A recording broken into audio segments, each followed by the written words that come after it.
BR Ambedkar గారి జయంతి రోజు మొదలై అనేక జిల్లాలు తిరుగుతూ ఈరోజు ఇక్కడికి రావటం జరిగింది.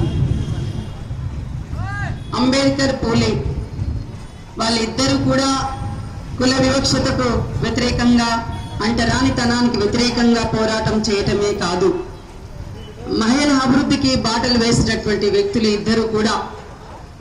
పూలే గారు 1848లో బాలికల కోసం పాఠశాలను స్థాపించి ఆ పాఠశాలలో తన భార్యకి చదువు రాకున్నా చదువు నేర్పించి దాంట్లో ఉపాధ్యాయురాలుగా పెట్టి శ్రీ విద్య కోసం వారి పూర్తి జీవితం అంకితమై పనిచేసినటువంటి వ్యక్తులు సావిత్రిబాయి పూలే కావచ్చు, జ్యోతిబా పూలే గారు కావచ్చు.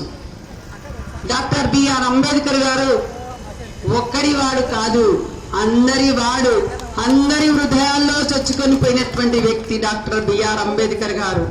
నేను ఎందుకు చెప్తున్నాను అంబేద్కర్ గారి గురించి అంటే, అంబేద్కర్